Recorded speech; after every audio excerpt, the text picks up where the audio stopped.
stand for our prayer that will be led by Akira.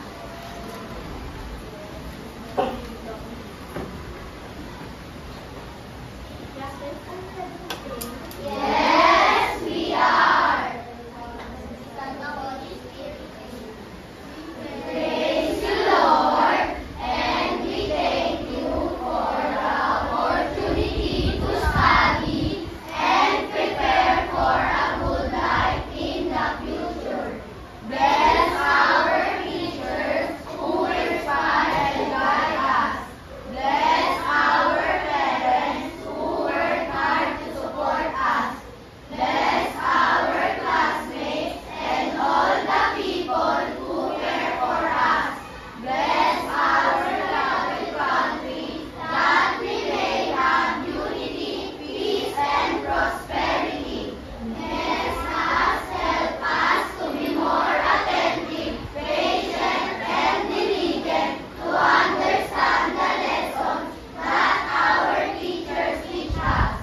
This we pray in the name of Jesus Christ, our Lord. Amen. Good afternoon, class. Good afternoon, Ma'am Jen. Good afternoon, visitors. Good afternoon, classmates. It's nice to see you again. Please be seated. Thank you po. Okay, so for our attendance, may I call on Matthew to report? Good afternoon, teacher. Good afternoon, Ma'am Jen. Good afternoon, Ma'am. Good afternoon, visitor. I'm glad to report that nobody is absent for today. Very good. So nobody's absent. So before we start our class, I want you to remember our classroom rules. Can someone read the rules? Yes, Julian. Listen to the teacher. Be kind and respectful. Raise your hand. Give hand and feet to yourself. Clean up after yourself. Thank you, Julian. So everyone, remember these 5 rules for our entire class. And for our first activity, so our lesson now will be solving routine and non-routine problems involving temperature in real-life situations.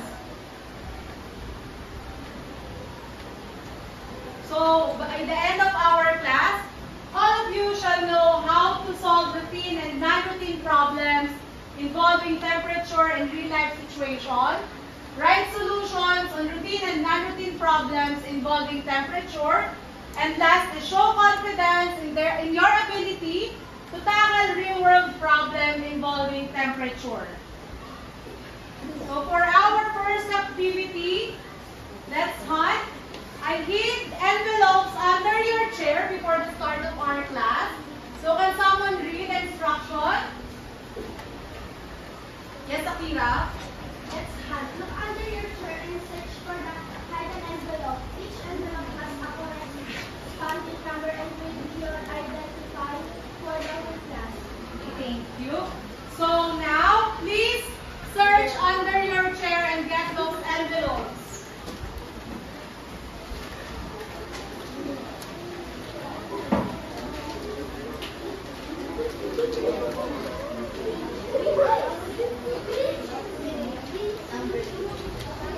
So you can clip those numbers on your chest. It has either a clip or a tape. So you can use either of them. There is a tape at the back. So you just have to peel it off and paste it on your chest. Or you can also use the paper clips. Okay. So does everyone have their identifiers already? Yes.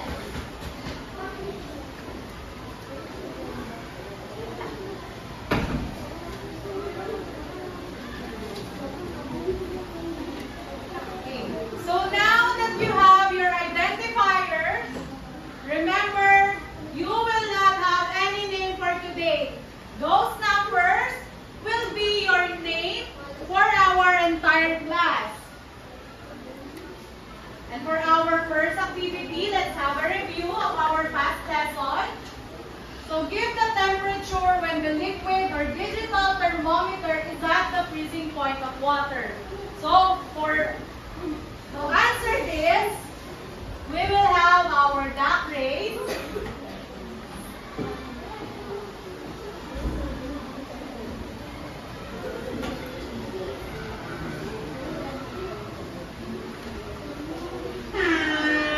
Start. May we call on number 2 to answer. So I have a thermometer simulator here. So she will use this to answer the question, which is the freezing point of water.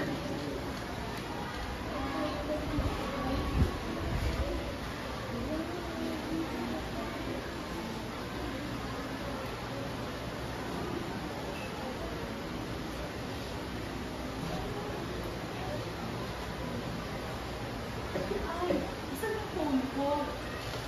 Bakit ako nag-internet? Tinalagay yung phone ko. So now, since I don't have my phone with me, wala akong signal. Just use it and then we'll show it to the class. Can you show the freezing temperature or freezing point of water?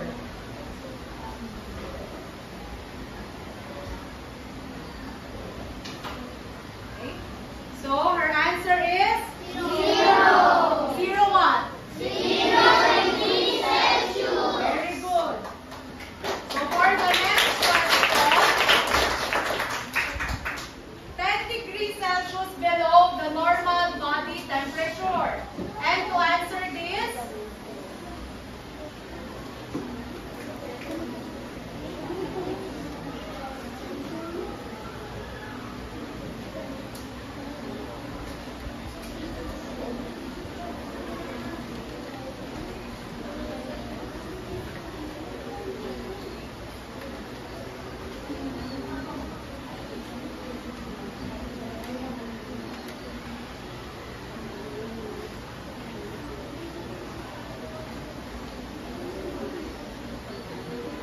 okay, so to answer the next question, we call on number 36.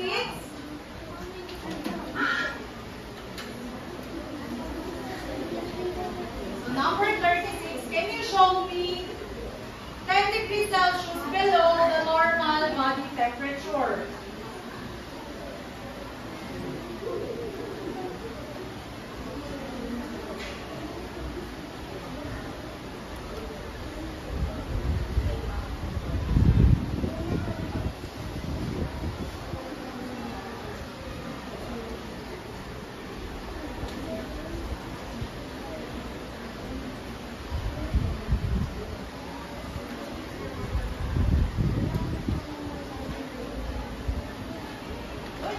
So, his answer is 27 degrees Celsius. Is he correct? And for the next question, this is the last for our review. Give me the temperature when the liquid or digital thermometer is at the boiling point of water. And for us to show this, let's have number 38.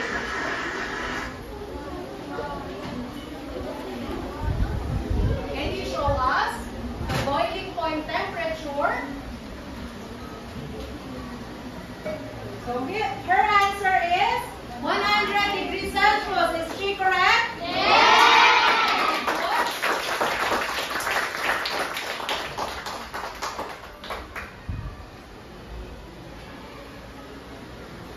So now we will have another activity. We will measure your temperature. So I will select 4 students that will be participating on this.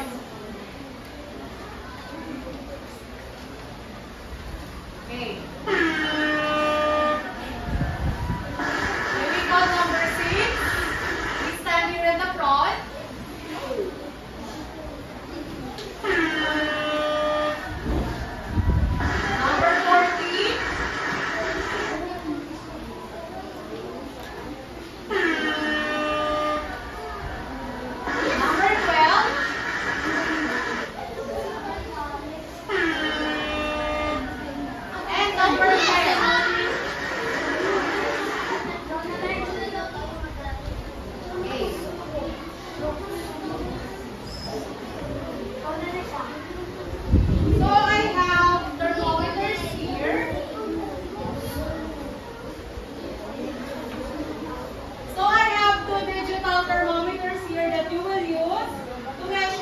temperature. What's done? Number 6. So, after you measure number 6 temperature, you have to write it here and shade the temperature.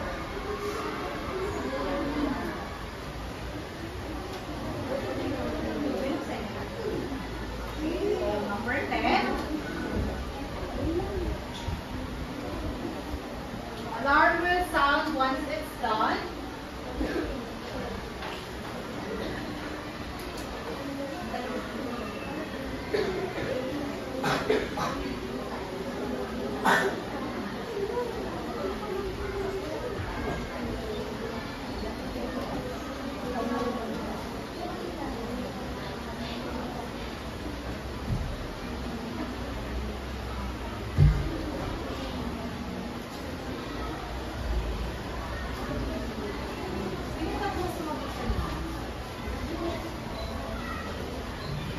Sino pa yung dalawa? Yung sumagot ka na sa type.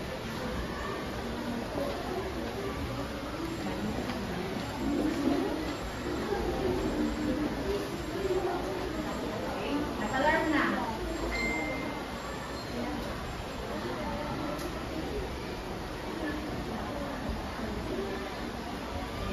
Use the red marker na. Yung red na marker.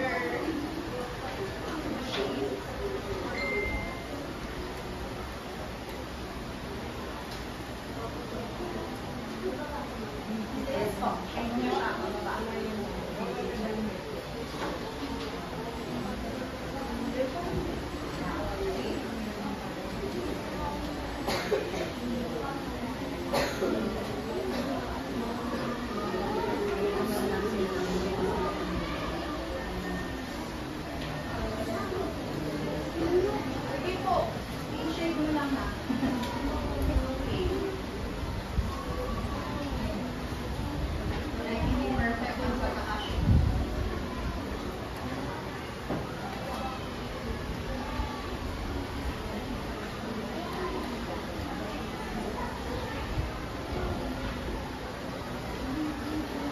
Are you done? Thank you. This is it.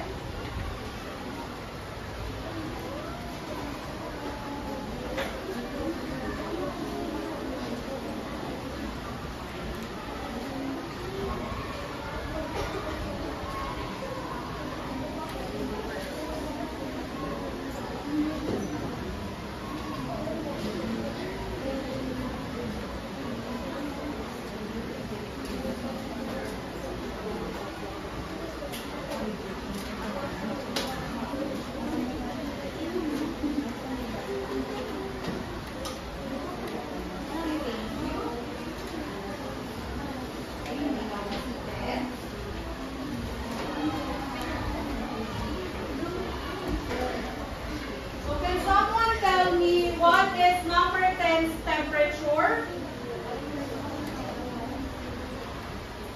Number 10? Number 10's temperature. Can someone tell me? Number 33.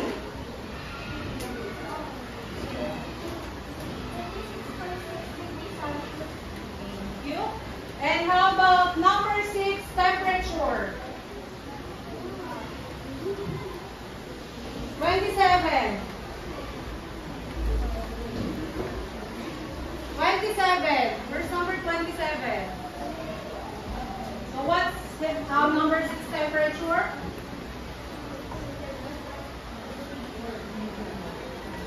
35.9 degrees Celsius. Okay, may now seated.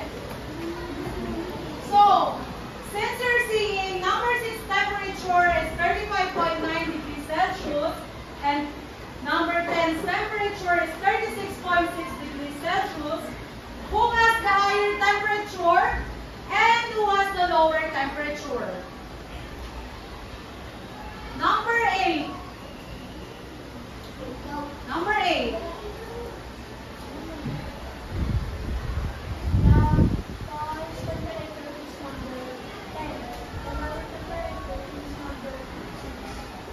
Good. So as you can C, number 10 is at 36.6 degrees Celsius, while number 6 is at 35.9 degrees Celsius. So how much higher is the temperature of number 10 to number 6? So how much higher? Yes, number 7. 7 degrees Celsius. Is that correct?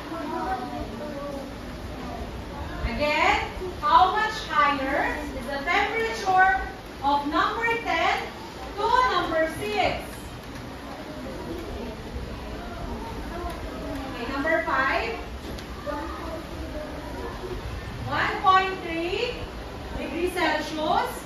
Is that correct? Okay, number 26. Can you answer? 0.7 degrees Celsius. Can you show us how did you get your answer? Put on the board.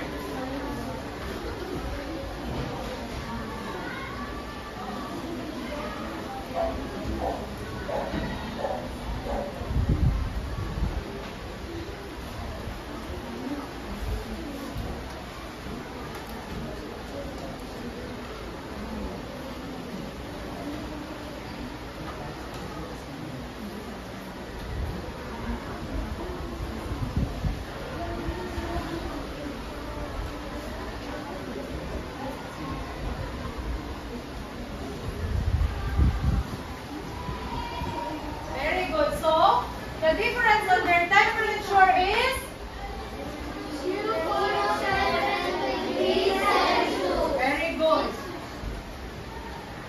So now, why is it important to read the temperature of one's body with accuracy? Why do you have to measure an accurate temperature? Yes, number 14. Para malaman kung may sakit yung tao. Yes, number 43. Para maging safe. Very good. Yes, number 8. Para hindi maguluhan. So, para hindi maguluhan, what will happen if we misread the temperature of one's body? Yes, number 12. Why? Number 15. Papainom natin ito ng gamot. Mapapainom ng gamot. So, paano kung hindi nilalagnat at napainom ng gamot? Yes, number 5. Pagkakama lang, may sakit. At number 14.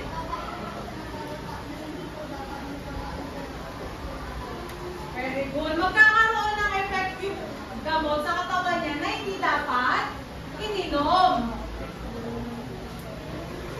Okay, so now we will have two problems here. So problem A. Can someone please read problem A? Number 13. The weather report in newspaper Yes. predicts and low temperature from 28 to 24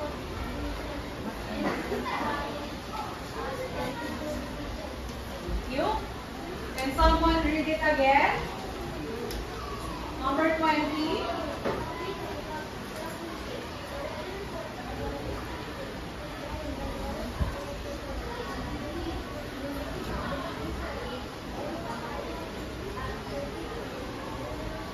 Thank you. So now that you have this problem, let's answer some questions. So based on the weather report in the newspaper, what was the predicted lowest temperature of that day? Yes, number 16. 24 degrees Celsius. And how about the highest? 32 degrees Celsius. Thank you. So now, if 32 degrees Celsius is the highest temperature and 24 degrees Celsius is the lowest, what was the difference in the predicted temperature? Number 15. 8 degrees Celsius. Can you show your solution? How did you get 8 degrees Celsius?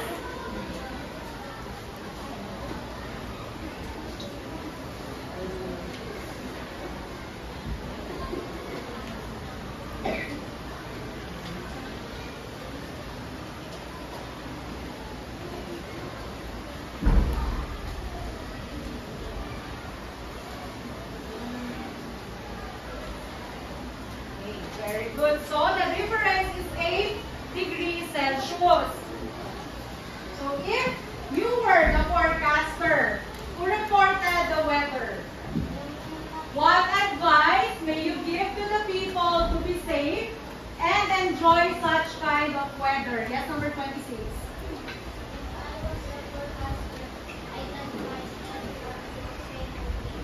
Stay hydrated. Very good. Number 21.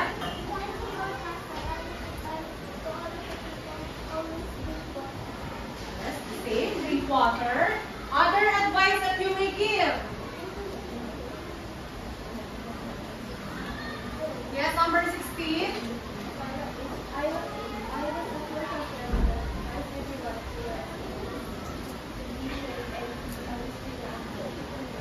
Okay, very good. Bring umbrella.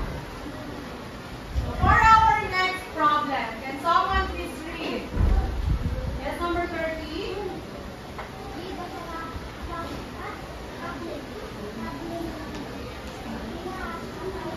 Fever.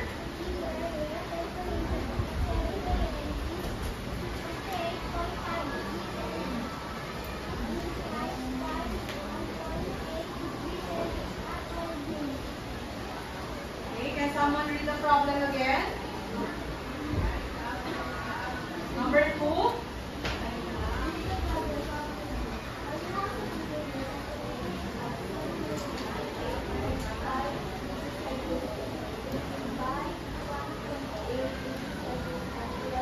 Thank you. So now that you have read the problem, again, who has a fever? Number 12. Marina. And what is our temperature at 7 a.m.? Number 6? 38.5 degrees Celsius. So, what is our temperature now at 12 noon? Number 33? Is it 1.8 degrees Celsius? Yes. Number 23? 40.3 degrees Celsius. Okay, can you show us how did you get your answer?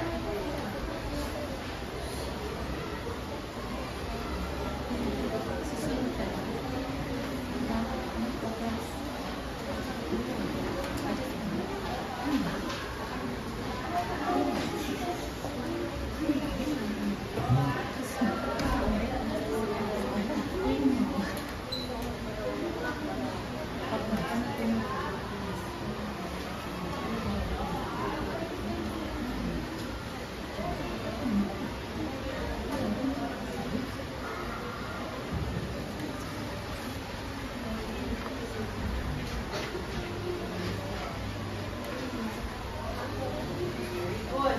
So her temperature at 12 noon is 40.3 degrees Celsius. So how did she get that? Let's go back to the problem.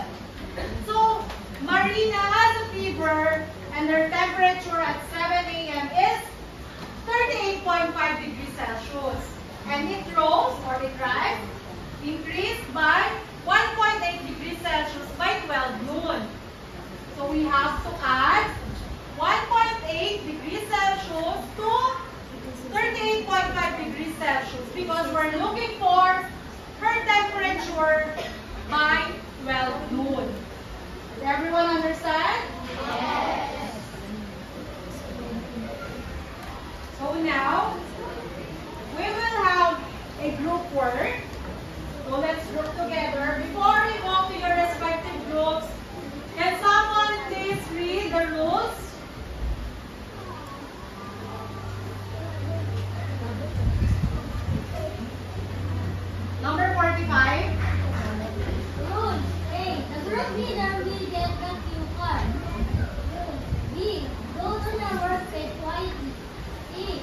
separate your group and work silently. D. Always follow directions. E. Finish your work on time, 5 minutes. F. Turn your answers to the class later. Thank you. So, now, please go to your respective groups and group leaders. Please come here in the front to get your cue cards.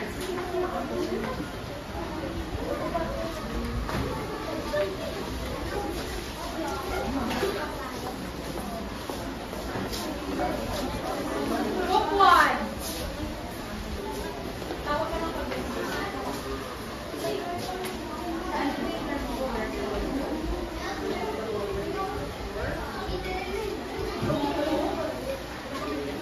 Group 3. Group 4.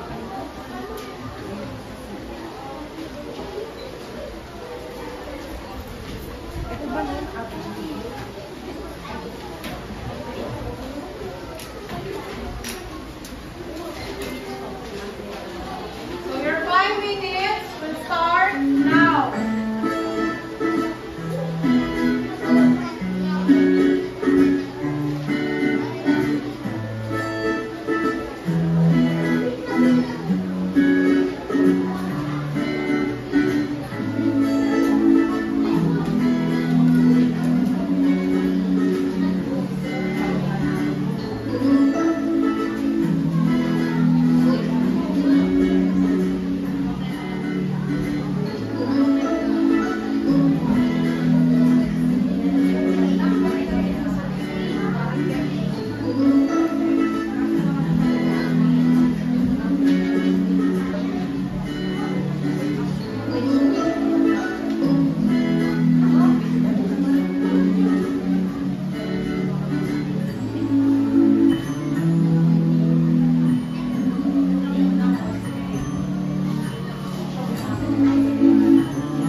This is a word of group 1.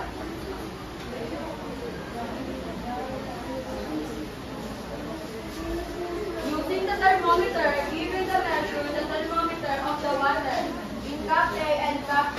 Show your answer by shading the blank thermometer and writing the correct thermometer. What is the difference of their temperature?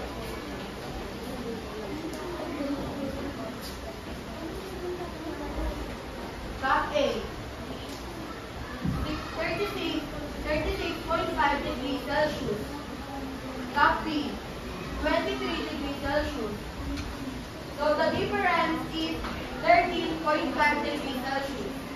Thank you. Let's give group 1 3 claps. How did you get 13.5 degrees Celsius? We subtract the cup A and cup B. Which is 36.5 and 23 degrees Celsius. Good. So now, can we have group 2 to present their yell and their work?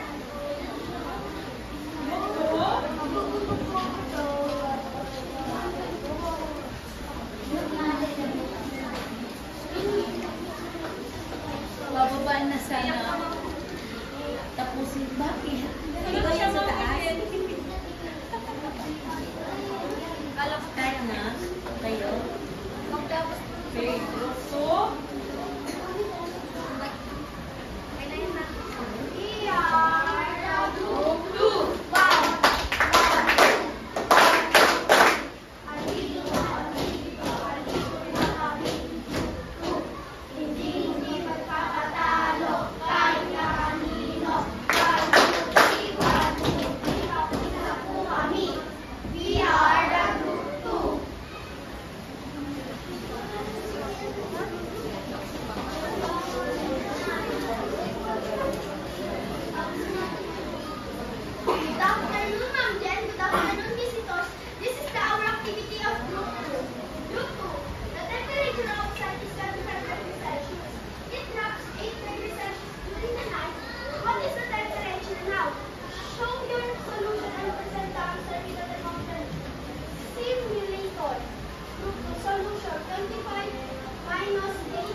good. So can you now show us?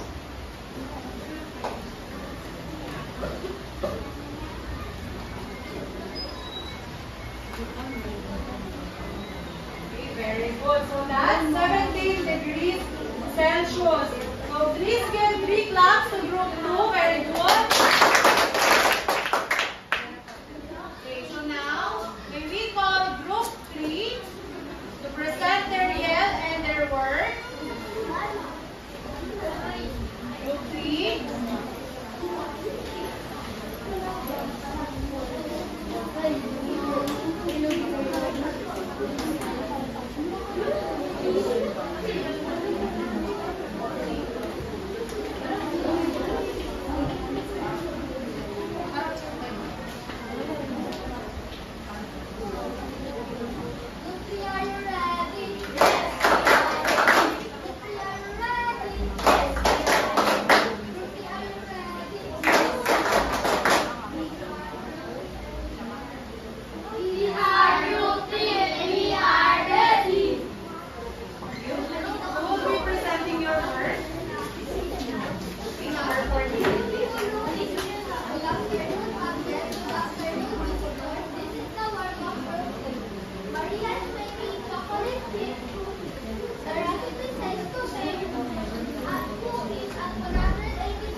and choose to set body temperature. Now the reading comes 1.75 degrees Celsius was equals 75 degrees Celsius. Operation of the use of thermometer. Sentence 41.5 degrees Celsius minus 1.75 degrees Celsius equals X. Sorry, 40.25 degrees Celsius minus 1.75 degrees Celsius equals 38.5 degrees Celsius. Verify if the answer is correct. 38.5 degrees Celsius plus 1.75 degrees Celsius equals 40.2 degrees Celsius. Let's check if your work is correct. So we have to fill in the blanks. The answer are already provided. They just have to fill the blanks. So for the first question, what is asked? And thus, present Body temperature. know the given facts. Did they write it correctly? 1.75 degrees Celsius and 14.25. Very good. And the operation? Number sentence. 14.25 degrees Celsius minus 1.75 degrees Celsius equals 10. And the answer? 38.5 degrees Celsius. Okay, so their answer is correct. Very good. Let's give group 4 for 3 claps.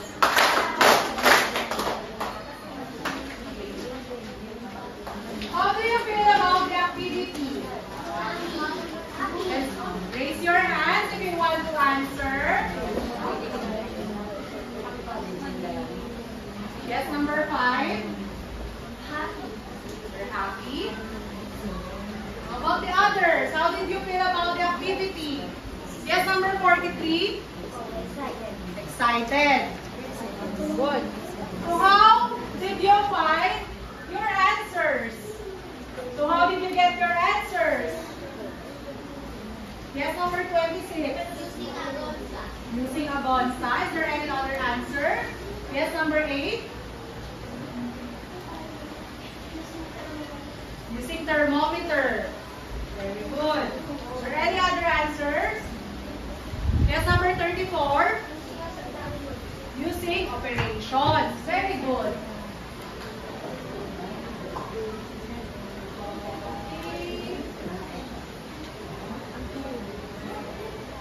So now we have another problem. We have to read and solve. Can someone please read? Number 2.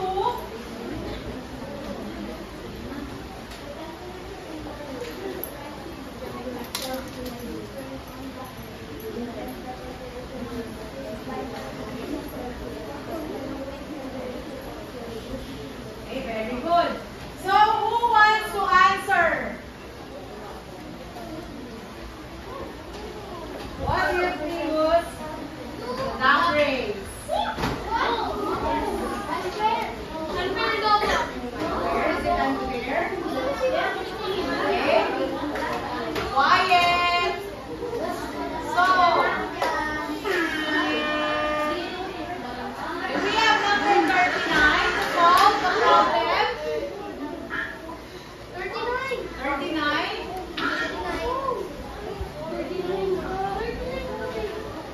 Do you need help?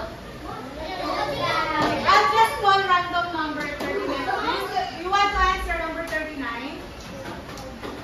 Okay, so I'll just call random number.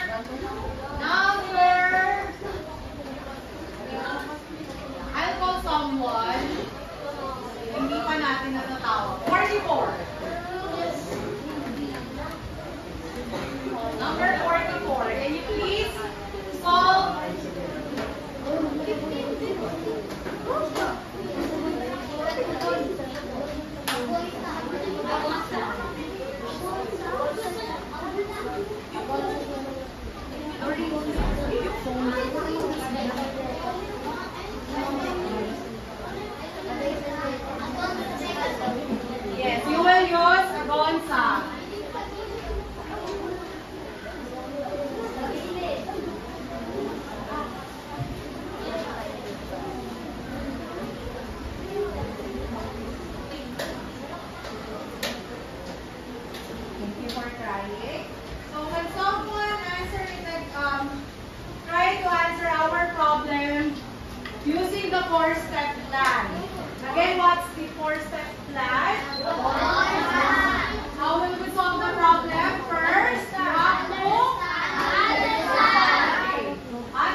smell easily.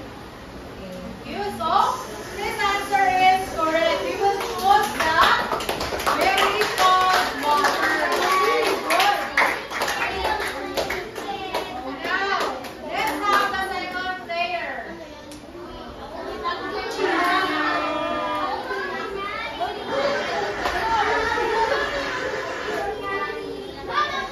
Okay, let's have number 24. Will you pass or play? Play. So, when we read the front, okay, and choose your problem.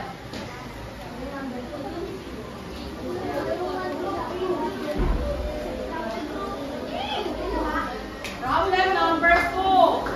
Okay, open and read, and then I'll give you 20 seconds to answer.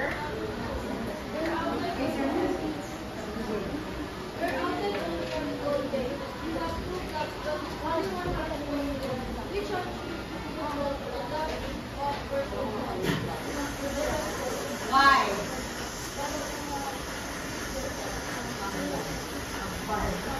Very good. So, you will put the clappers on the hand. Okay? So now, for the last problem number 3, we have number 42. 42, will you pass or play? Quiet.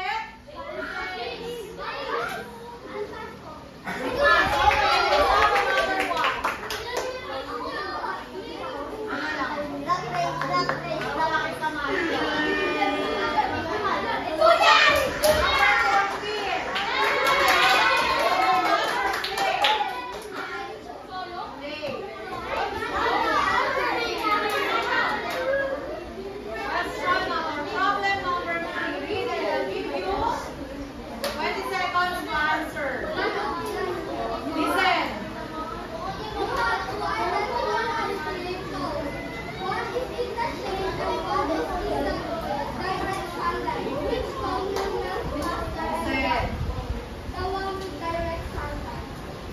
Wala pa akong timer, pero yes.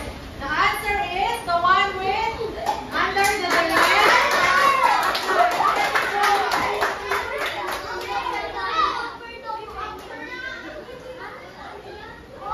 So now, let's have another activity. Quiet. Quiet, please. Okay. If someone please read the instructions first. So we will have a race which is called Bridge upon a Star. Can someone read the instruction?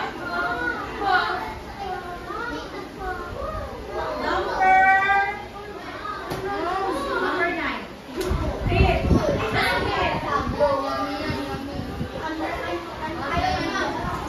Speak. Ayaw mo ba? 24. Laksan mo na.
when I say start.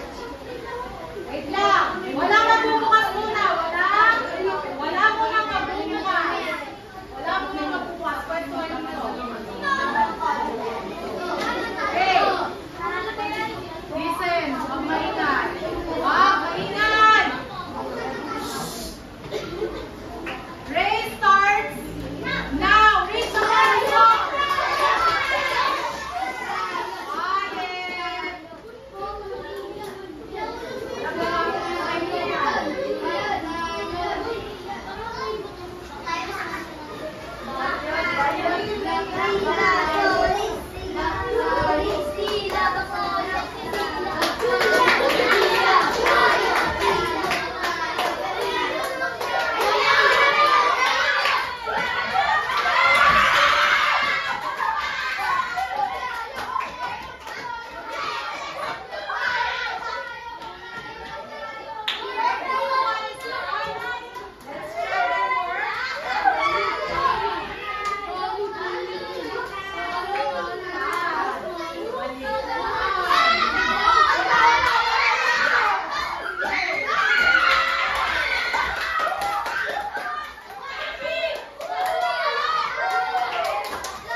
Number 11.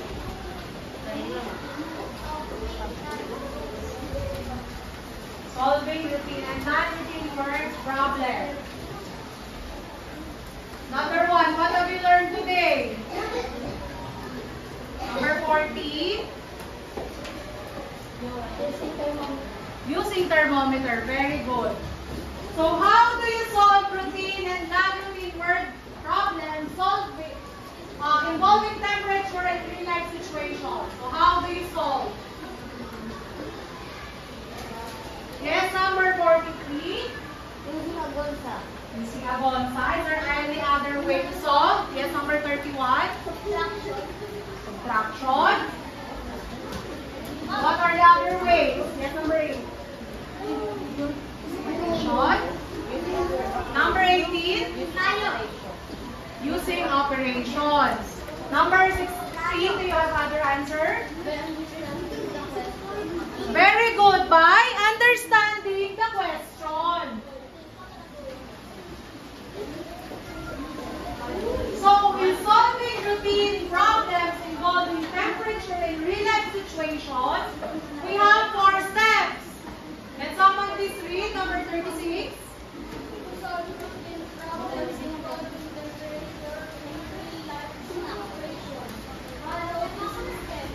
Number 1, understand, know what is asked.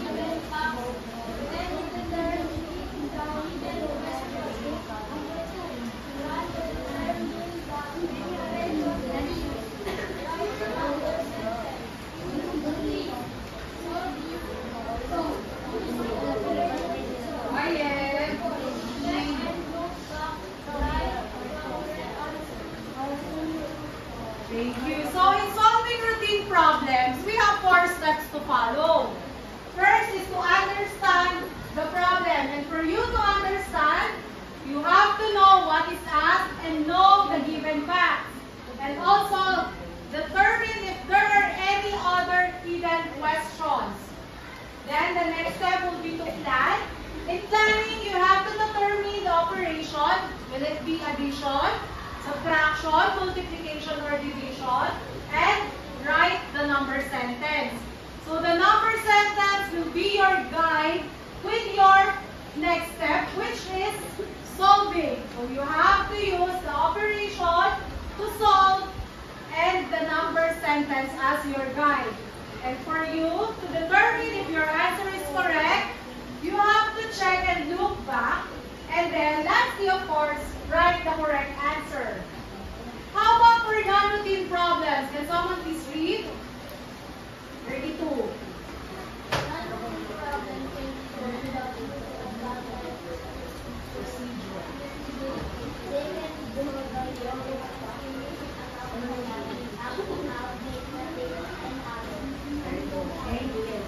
So do you still remember what group 1 did with their activity? Can someone tell me what the group 1 did on their activity? Yes, number 38. 28 pa, sorry. What did they do? What did they use to measure the temperature?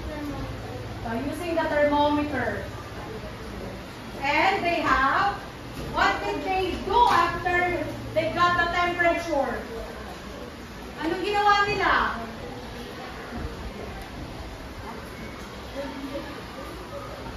Any other hands? Yes, number 17. Nag-solve. Ano pa yung ginawa nila? Hindi ako magtatawag sa group 1, syempre. Ano ginawa nila? Yes, number 9. Na? Ano ang ginawa nila? Ano ang 1 day temperature? Yes, number 5. Sinet yung correct answer. Ano pa yung ginawa nila? Walang nakakaalala. Anong ginawa nila? Ano naalala ko, ma'am? Hindi ko tatawagin ang group 1. Oo! Number 26. Sinubtract ba? Yes, number 1. Nag-shake sila ng thermometer. Nag-solve ba sila? Anong kinuha nila yung temperature? Ay, hindi muna sila nag-solve unless after tinanong yung difference. So, in solving non-routine problems, pwede kayo gumamit ng picture, pwede kayo mag-drawing, pwede mag-number line, pwede rin na mag-role play kayo, or gumawa ng table. So now we will have your quiz. I'll give you 5 minutes to answer this.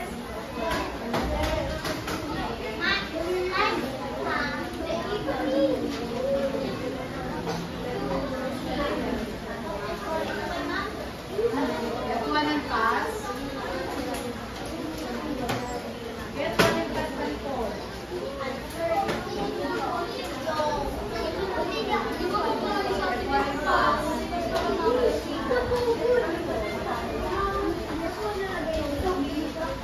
Just have to circle the correct answer.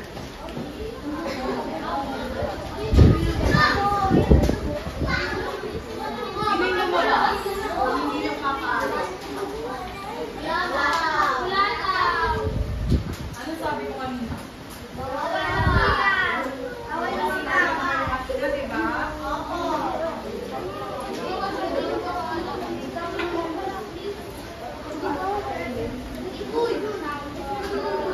Get one and pass.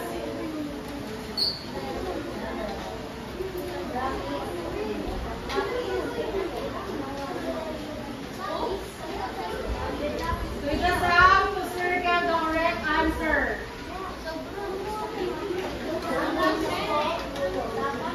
Lapis or ballpen, kahit ano. Lalagyan ng name, syempre, yung number ninyo. Number ninyo, ano ba name nyo ngayon? Number 5. I'll give you 5 minutes to answer. Lawakan.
Okay.